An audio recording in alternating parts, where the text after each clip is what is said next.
તો કેમ છો? તો સ્વાગત છે એકના નવા બ્લોગમાં. તો આજે હું બનાવું છું લીંબુનું પાવડર. તો આ રીતના આપણે આ 1 કિલો લીંબુ લઈ લીધા છે.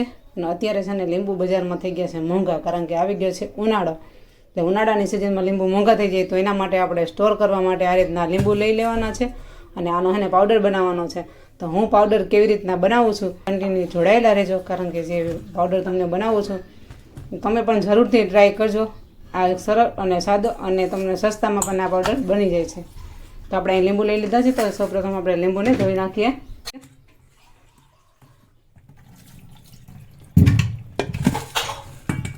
તો હવે આપણે આ લીંબુનો બધો રસ કાઢી લેવાનો છે.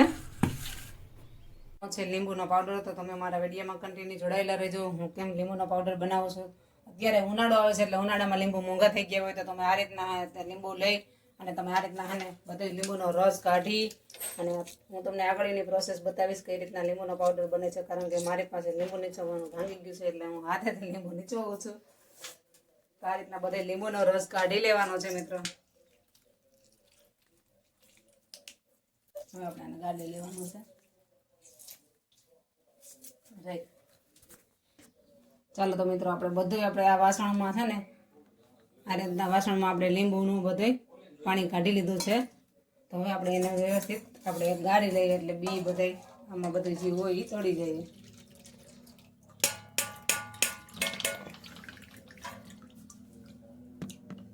તો આ રીતના આપણે સરસ મજાનું એક થાળીના માપનો આપણે લીંબુનો રસ છે. તો હવે આપણે એ જ માપથી આપણે આમાં સાકર ઉમેરવાની છે. તો તમે જોઈ શકો છો મિત્રો. તો ચાલો આપણે અહીંયા 2 થાળી લઈ લીધી છે. હવે આપણે આમાં અડધો અડધો બેમાં લીંબુનો રસ નાખી દેવાનો છે. આપણે આમાં અડધો થાળી લીંબુનો રસ છે, તો આપણે 1 થાળી આમાં સાકર ઉમેરી દેવાની છે.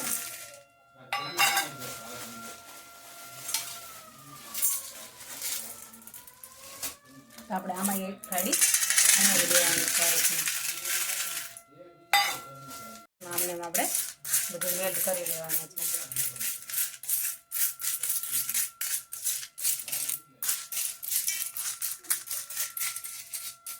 એવી જગ્યાએ રાખવાનું જે કીડીઓ ના ચડે એની જગ્યાએ. અને જો તમારા ઘરમાં કીડી હોય તો આને ફરતી ઘર આપણે ઓલો કીડી મકોડાનો જે ચોક આવે ફરતી કોઈ લગાવી દેવાનો છે. અને આપણે આને તડકે સૂકવવા નથી રાખવાનું, આપણે એને પંખા નીચે સૂકવવા રાખવાની છે. 2-3 દિવસ પંખે રાખશું, પછી આપણે એને તડકે મૂકશું. જો મિત્રો, તો તમે જોઈ શકો છો આપણે જે છે ને સાકર અને લીંબુનું પાણી આપણે જે સૂકવવા રાખી દીધું હતું તે આ રીતના સુકાઈ ગયું છે. તો તમે જોઈ શકો છો. અત્યારે જો ઉખડવામાં થોડીક મહેનત પડે છે. હજી આપણે આને રાખવાનું છે. આ રીતના એકવાર એને ફેરવી દેવાનું, નકર પછી આ જામી જાય ને તો પછી આ પાછું ઉખડે નહીં. એટલા માટે તમે જોઈ શકો છો 2 થાળી જો આપણે એવી થઈ ગઈ છે. પહેલાં તો છે ને બધી સાકર ને બધું ઓગળી ગયું અને પછી જામી ગયું. આ સુકાઈ જાય. જો લીંબુ અને આપણું સાકર બે આ રીતના થઈ ગયું છે. પહેલાં બધું મેલ્ટ થઈ ગયું અને હવે આપણે એને સૂકવવાનું છે. તો આને આપણે ફેરવી નાખીએ. જો તો આપણે બધું આ રીતના ઉપર નીચે કરી નાખ્યું છે. તો હવે પાછું આને આમને થોડું કરી અને પાછું આપણે રાખી દેવાનું છે. હજી આપણે આ 2 દિવસ થયા, તો 2 દિવસમાં આવું થયું. હજી આપણે એને 2 દિવસ માટે રાખવાનું છે. આપણે હાવ કરું થઈ જાય ને પાછી હતી એવી સાકર બની જાય ને પછી આપણે આને પાવડર બનાવવાનો છે. તો તમે જોઈ શકો છો આ રીતનું આવું કંઈક થઈ ગયું છે મિશ્રણ. તો તમે પણ જરૂરથી આ રીતના એકવાર ટ્રાય કરી જોજો. આઈડિયો તમને જો સારો લાગે મારો, તો તમે પણ જરૂરથી એકવાર ટ્રાય કરી જોજો. જો મિત્રો, આપણે હજી 3 દી જેવું 4 દી જેવું થઈ ગયું, પણ હજી તો થોડું થોડું આપણે છે ને આપણે સાકર જો આ રીતના હજી ભીની છે, એટલે હજી આપણે 1 દિવસ માટે રાખી દઈશું. તો તમે જોઈ શકો છો આપણે 4 દી આગળ હલાવીએ છીએ.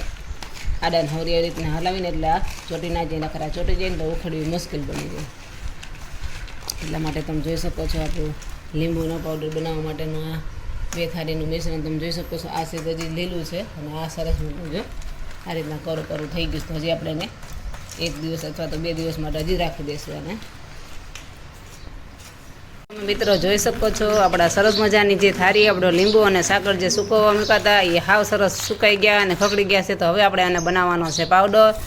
તમે જોઈ શકો છો આ રીતના સરસ મજાનું હાવ 2 થાળી અસલ થઈ ગઈ પાછી હતી એવી સાકર. એટલે હવે આપણે આને દળી લઈએ. અને તોય જો કીડીબેન તો ખાવા આવી જ ગયા છે આની અંદર. ચાલો તો આપણા સરસ મજાનું આ સુકાઈ ગયું છે. તો હવે આપણે એને મિક્સરમાં પાવડર બનાવી લેવાનો છે. તમે મિત્રો જોજો આમાં આપણે લીંબુનો એનો પાવડર કરવાનો છે.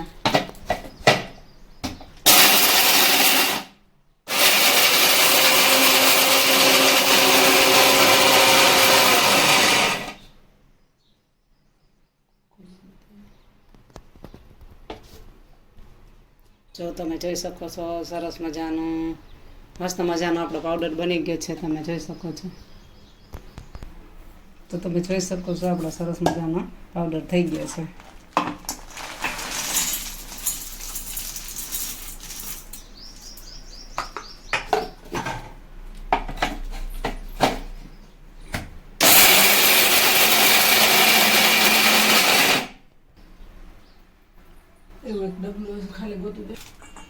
ચાલો તો મિત્રો સરસ મજાનો આપણો જો પાવડર થઈ ગયો છે.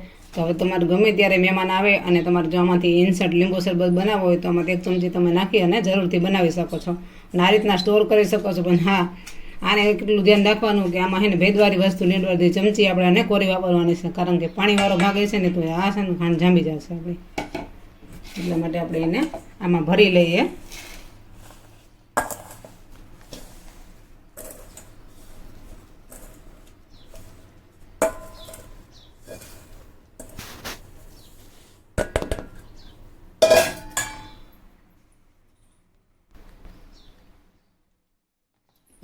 આપણે બનાવે જો આપણે 1 ચમચી આમાં લીંબુનો પાવડર નાખી દીધો છે અને આપણે અહીંયા પાણી પણ ઉમેરી દઈશું.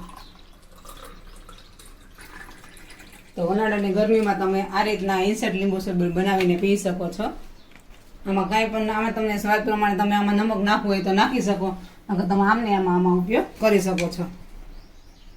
એટલે આપણો આ ઇન્સ્ટન્ટ લીંબુ શરબત બનીને તૈયાર થઈ ગયું છે. તમે જોઈ શકો છો મિત્રો. આમાં તમારે કાંઈ ઉમેરવાનું નથી. તમે તડકાના ગરમીના આવ્યા હોય અને આ રીતના તમારે લીંબુ શરબત તો તાત્કાલિક બની જાય. તમારે ઘરે મહેમાન આવ્યા હોય તો પણ આ રીતના તમે બનાવી દઈ શકો. અને અત્યારે તો જો કે છોકરાઓની પરીક્ષાઓ ચાલુ છે તો એમાંય તમે હારે તમે જોડે દઈ શકો છો. કારણ કે આમને તમે છે ને પાવડરનું ભેગું કરીને આપો ને પછી એ લોકો એ રીતના શરબત બનાવી અને તમે જોડે પી શકો છો. ચાલો ચાખીને બતાવી કેવો થયો છે. સરસ થઈ ગયા. તમે પણ આ રીતના ટ્રાય કરજો. અને તમને જો મારો આ લીંબુ પાવડરનો વિડીયો સારો લાગ્યો હોય તો વિડીયોને લાઈક કરી દેજો, શેર કરી દેજો અને એટલો શેર કરજો કે બીજા લોકોને પણ આને ખબર પડે તો એ પણ આવી રીતના કરી શકે.